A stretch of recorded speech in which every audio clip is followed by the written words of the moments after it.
Seley Abdourahmane, technicien supérieur en énergie renouvelable, enseignant vacataire au lycée Seydina Limamou Laye de Guédiawaye et aussi à l'université professionnelle à l'université Alioune Diop de Bambey, et donc pour la formation des masters en énergie renouvelable comme laborantin. Là, si on parle des énergies renouvelables, précisément c'est li nga xamante ni moom moo di le solaire photovoltaïque. Alors le solaire photovoltaïque dafa nekk li nga xamante ni mooy énergie mooy matière bi nga xamante ni li ñuy tuddee le panneau solaire photovoltaïque mu nekk comme nii. Alors mu nekk loo xamante ni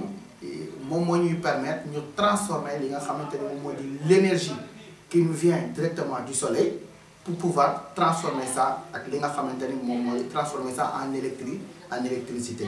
Et électricité boobu moom mooy vraiment la base ou bien le moteur de tout développement. Alors boo xoolee si li nga xamante ni moom moo di le soleil donc mu ngi projeté si li nga xamante ni moom moo di la terre avec une puissance de par exemple 3,8 10 puissance 23 li nga xamante ni moo di kilowatt. Li nga xamante ni nag moom mooy accès au niveau de la terre mu nekk 1,73 10 puissance 16 kilowatt. te boo xoolee loolu dafa doy sëkk pour ñu alimenter toute une humanité ci li nga xamante ni moom moo di en énergie. loolu rek ëpp nañu ci àdduna bi laa wax àdduna ba mu daj loolu nga xamante ni muy 1,73 boobu 10 puissance 16 kilowatt ëpp na ci li nga xam mooy utilisation de toute l'humanité ci li nga xamante ni moo di énergie. Alors pourquoi pas nous migrons pas vers ces énergies-là? Ce sont les énergies yoo xamante ni ñu ngi leen tuddee les énergies vertes. D'accord? Pourquoi énergie verte? Parce que tout simplement dafa nekk ay énergie yoo xamante ni à faible production li nga xamante ni moom moo di CO2 ou bien même dañuy wax ni duñ jax polluer li nga xamante ni moom moo di atmosphère. Contrairement aux énergies fossiles li nga xamante ni on peut prendre par exemple li nga xamante ni moom moo di le pétrole le charbon du genre comme ça, ces énergies fossiles là nga xamante ni dañuy participer ci li nga xamante ni moom moo di la destruction de la couche d'ozone bi nga xamante ni mooy la couche protectrice de l'humanité sur Terre. Alors une fois que cette couche d'ozone là est détruite, donc il y a arrivé ce qu'on appelle des rayons infrarouges du soleil yi nga xamante ni dafay permettre li nga xamante ni mooy le réchauffement climatique. Alors après ma formation, donc j'en fais partie de la première promotion sénégalaise en énergie renouvelable. Dans la région de Saint-Louis, il n'y avait qu'un seul candidat pour admis ci concours bi et je suis là. Bi ma defee li nga xamante ni moo di participer à la première promotion sénégalaise en énergie renouvelable par concours.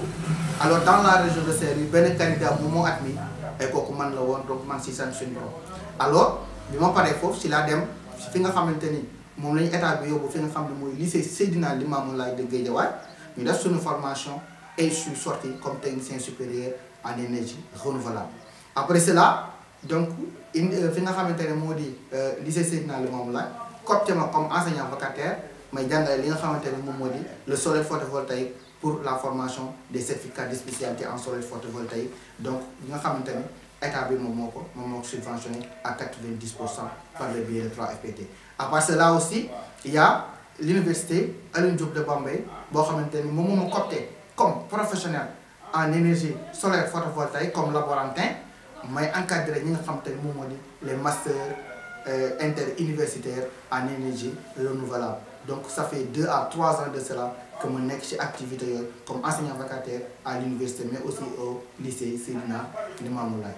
Alors bu ma ñëwee si li nga xamante ni moo di Joliala bi li ma njëkk def mooy après bi ma amee li nga xamante ni moo di xam-xam en énergie solaire photovoltaïque dama créer sama propre entreprise boo xamante ni mu ngi tudd Epsilon Énergie. Epsilon Énergie dafa nekk entreprise boo xamante ni dafay dugg ci lépp loo xamante ni installation solaire photovoltaïque, la formation en solaire photovoltaïque, mais aussi l'installation li nga xamante ni moo di hybride pour faire baisser ce qu'on appelle les factures, mais aussi dugg ci li nga xamante ni moom moo di le pompage solaire photovoltaïque. Parce que léegi xool nañ gis nañ ni pompe yi nga xamante ni moom lañ doon def muy nga xamante ni dañuy utiliser ay gasoil du genre comme ça polluer aussi l'atmosphère loolu maintenant dafa nekk loo xam ni ça commence à dater quoi dafa nekk loo xamante ni day commencer ñu koy commencer bàyyi léegi li am mooy dañ lay installer li nga xamante ni mooy le pompage solaire photovoltaïque foo mënti nekk ak heure boo mënti nekk mun nga bay ba pare nga am ndox en suffisance mais aussi les hôpitaux ou bien li nga xamante ni mooy les cases de santé yi nga xamante ni ñoom ñoo gën a rokke au front ñoom tamit dañ leen di installer li nga xamante ni moom moo di le soleil photovoltaïque ñu mën a am li nga xamante ni moom moo di seen électricité pour la conservation des données médicales mais aussi pour la conservation de certaines choses yoo xam ne soxla na si nga xamante ni moom moo di cases de santé les plus reculés ñi nga xam ne dañu nekk loin du réseau mais aussi fi nga xamante ni village yi nga xamante ni dañu nekk au fin fond donc woo aussi mën nañ am li nga xamante ni moom moo di l'électricité à partir du solaire photovoltaïque donc mu nekk loo xamante ni dañuy am réseau et tout donc vous voyez aussi avec ce solaire là am nañu réseau fu nekk parce que y a les déploiements des réseaux yoo xamante ni dañ leen yóbbu fu nekk defal leen ce qu'on appelle installation solaire photovoltaïque pour mu mën leen li nga xamante ni moo di alimenter leen en réseau. alors bi ma créé sama entreprise boobu am na ñoo xamante ni par exemple si zone bi ay xale yoo xamante ni dañu am vouloir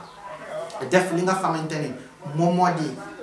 formation bi alors ñooñu am na ñoo xamante ni dama leen di former de par mon entreprise ba pare su may dem chantier mooy yóbbaale leen am na ñoo xamante ni aussi par le biais de 3FPT dama leen di jël ma teg leen ci ay li nga xamante ni moo di centre de formation professionnelle. alors ce que vous voyez ici c'est ça qu'on appelle le polycristalline donc on le reconnaît de par ses 8 côtés ce qu'on appelle la forme octagonale mais aussi la forme la couleur de la cellule moom rendement moo gën a bëri. alors si nous on l'utilise mën na ci defar li nga xamante ni moom moo di l'électricité alors njëriñam mooy njëriñu électricité parce que li nga xamante ni moo di les panneaux solaires dafa nekk wax courant boo xamante ni moom moo tudd le courant continu après le courant continu la qu'on doit transformer ci li nga xamante ni mooy courant alternatif par le biais d'un matériel qu'on appelle tout simplement l'onduleur. onduleur boobu mooy tax ñu am courant boo xam ne alternatif la à 240 à 230 volts mais bu fekkee panneau solaire li muy génnee mooy le courant continu nga xamante ni à 12 volts 24 volts 72 volts du genre comme ça va juste dépendre de la disposition des matériels solaires photovoltaïques mais aussi à part cela dafa am benn élément bu am importance muy daal mu tudd le parc de charge essentiellement constitué de batterie yooyu mooy li nga xamante ni mooy lii tax ñu garder énergie pendant la journée pour pouvoir régénérer cette énergie là pendant la nuit ou bien les heures sans soleil loolu nag li koy générer lépp capitaine bi nga xamante ne moom mooy gérer liggéey boobu yëpp kooku on l'appelle le régulateur donc sa première fonction mu bokk ci li nga xamante ni moom moo di protéger les surcharges de la batterie mais aussi les décharges profondes de la batterie donc loolu mooy li nga xam ne les matériels essentiels boo xamante ne mën na nekk ci panneau solaire avec donc le solaire ku nekk mun na ko am fu nekk mën nañ ko fa am fépp foo xam ne soleil dina fa jóg mën nañ ko fa am donc mën nañ bay léegi te duñu utiliser gasoil duñu utiliser essence mën nañ bay heure bu ñu neex tant que soleil mi ngi am mais aussi kër yi bëri wax coxlatu ñuy xaar réseau bi pour mën a am li nga xamante ni moo di courant ils peuvent juste utiliser le soleil photovoltaïque mais aussi il y a mieux parce que on sent l'insécurité li nga xamante ni moom mooy des villages du genre comme ça alors vous voyez récemment li ñuy wax naan électrification rurale avec tout simplement les panneaux solaires les lampadaires solaires alors pourquoi pas ñu bañ a utiliser loolu te loolu li koy indi lépp tout simplement mooy le soleil. alors je vous rappelle une chose que toute énergie nous vient directement ou bien indirectement du soleil donc loolu mooy li nga xam que soit les énergies fossiles que soit les énergies renouvelables donc fi muy jógee tout simplement mooy directement ou bien indirectement du soleil. alors liggéey yi nga xamante ni mun nañ ko def ak le solaire photovoltaïque alors c'est l'énergie qui nous vient du soleil si la ñu mën a liggéey énergie boobu lan la ñu mën a permettre lu ñu mën a permettre mooy électrification des maisons loolu aussi c'est une possibilité électrification des cases de santé yi nga xamante ni ñoo nekk ci àll bi ak li nga xamante ni mooy les pompages solaires ñiy bay léegi soxatu ñuy jëndi gasoil ou bien du genre comme ça donc li ñu mën a def mooy ne utiliser des pompes solaires pour mën a bay fépp foo xamante ni foofu lañ nekk mais aussi la transformation de certaines cultures soo jëlee tey jii li nga xamante ni moom moo di riz paddy mun nga ko transformer en riz blanc kooku il te faut benn machine boo xamante ne moom moo lay permettre nga def loolu et machine boobu nag dafay nécessiter li nga xamante ne moo di énergie donc énergie boobu noonu mën nañ ko jël ci li nga xamante ni moom moo di soleil bi alors pour vous dire on peut tout faire avec l'énergie donc on peut tout faire avec tout simplement le soleil photovoltaïque ou le soleil photovoltaïque alors li nga xamante ni tey moom laay wax sama waa zone parce que lépp lu ma mën a am ci àdduna tamit sama zone moo ma ko gënal alors ci li nga xamante ni moom laay miser mooy le développement de notre localité ci biir développement de notre localité il faut des jeunes un engagement solide boo xamante ni dañ ko war a def ci jeunesse bépp alors moi je vous conseille en tant que frère en tant que professeur li ma leen di conseiller en tant que aussi apprenant li ma leen di conseiller mooy ñu migrer vers la formation professionnelle donc loolu lay conseiller képp koo xamante ne jeune nga nekk ci sama localité mais aussi se migrer vers ces études là parce que énergie solaire photovoltaïque dafa nekk loo xamante ni foofu la jëm donc si vous regardez les COP 27 du genre comme ça dafa nekk ay politique yoo xamante ni politique énergétique la mais pour lan pour tout simplement la migration énergétique wala jóge si li nga xamante ni mooy énergie polluante vers les énergies non polluantes su ma nee énergie polluante ça veut dire que le pétrole ça veut dire que le charbon yi nga xamante ne ñoom dañu capable pour dégager li nga xamante ni moo di le CO2 avec toutes ces conséquences yi nga xam ne mën na ko am suñ dund ci kaw suuf vers les énergies nga xamante ne ñoom ces énergies duñu polluer benn yoon ce sont les énergies vertes ou bien ce sont les énergies propres alors li may conseiller tout le monde mooy li nga xamante ni moo di le gouvernement moo di képp koo xamante ni personne responsable nga jàppale ci li nga xamante ni moom mooy la formation professionnelle mais aussi le financement des jeunes parce que bépp jeune boo jël mun na am li nga xamante ni moom moo di projet maintenant projet boobu problème bi tout simplement c'est une formation d'abord parce que comment créer li nga xamante ni moom moo di benn business BMC moo di business model plan kooku c'est dans l'entrepreneuriat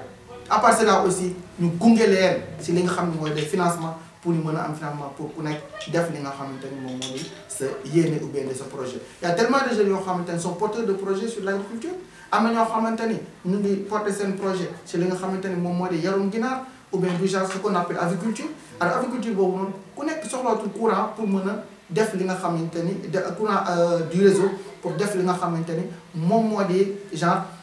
électrifier li nga xamante ni moom moo di place bi mu yaree ginaar alors juste le solaire photovoltaïque mën na def li nga xamante ni mooy électrification de ce dernier là alors li may ñaan mooy tout simplement que les responsables dimbali ñu ci li nga xamante ni mooy la sécurité mooy lan électrification